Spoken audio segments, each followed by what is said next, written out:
Hey, it's Debra Poneman, founder of Yes to Success, where we share knowledge and tools for you to live your ultimate life, ageless, anti-aging for your brain, your body, and your future, and the Awake Method, because it's time for all of us to wake up.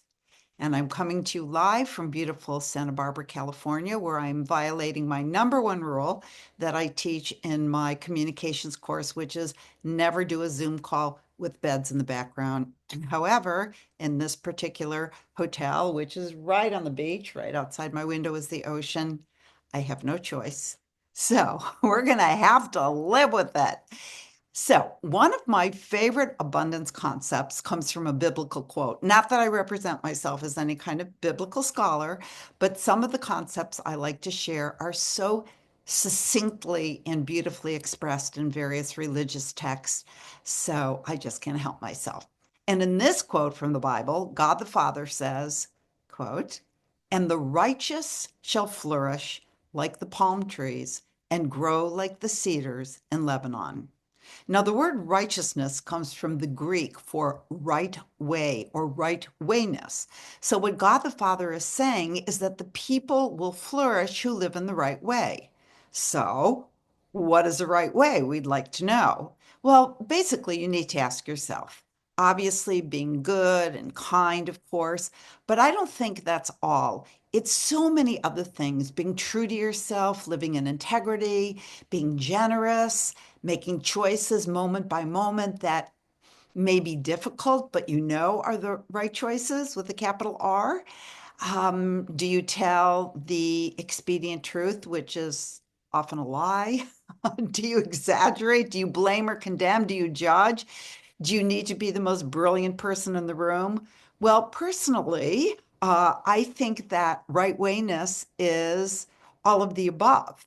And it's every day peeling off more layers of, as they say, the onion, the layers that aren't really you, the false self, the personality self, so that you reveal the true you, the person self. Yes, it's also do no harm, but I think we've come to the place in our lives where we know deep inside what is right wayness and what is not.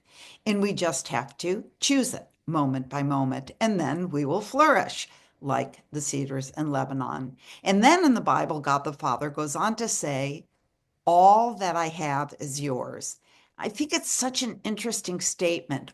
All that I have is yours. It doesn't say some of what I have is yours, and it doesn't say all that I have is for some of you and not for others. No, all that I have is yours. The infinite abundance of the universe was created for you, and it's waiting to shower on you. And if you're not enjoying all of that splendor, it must be because you're somehow stopping the flow. You're like the little child who's watering her flowers and she steps on the garden hose and gets all upset and says to her dad, "Daddy, there's no more water. My flowers are going to die." And the father just laughs and says, "Darling, there's more than enough water for you to water your flowers, but you're stepping on the hose." So, how do we step on the hose? And how do we step off the hose? By living in right wayness. And how do we raise our vibration, as I've talked about so many times, so that we vibrate with the abundance that's waiting for us? I see. Here's another analogy that I love to use. It's like one of those balloon drops. Have you ever been at a convention or a sporting event and the balloons are up in the ceiling in a net? You can see them, right? And the candidate is announced or the winner of the basketball game is announced, and someone pulls the cord and all the balloons shower down on everyone.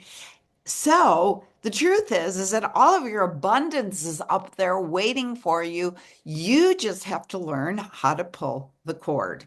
You don't have to create the prosperity. It's waiting for you like the balloons. All that I have is yours. You just have to learn how to pull that cord.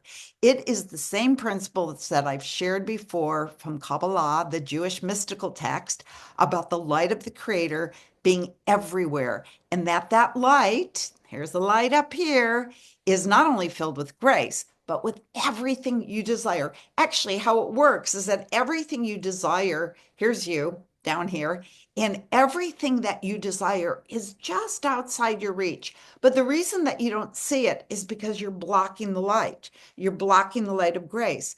But every time we do something in right wayness, we remove a veil between us and the light. And every time we do something that is not right wayness, like being cruel or name calling or thinking that you're better than somebody else or that all people are not created equal, then you put a veil between you and the light of grace. Got it? So our job is to remove those veils by acting in right wayness. Okay, I hope that makes sense to you.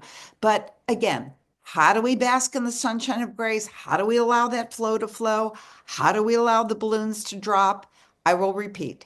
Every word we speak, every thought we think, every action we take either puts a veil between us and that light or removes a veil between us and the light.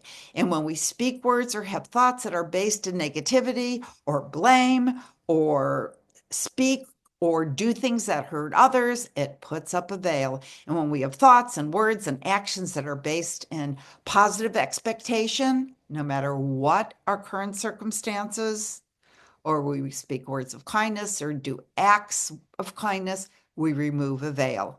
And then the light of grace is free to illuminate the abundance that's all around us. And of course, you know that abundance doesn't have to do only with money. It is abundance in every area of life that's waiting for you, in your work, in your relationships, in your health.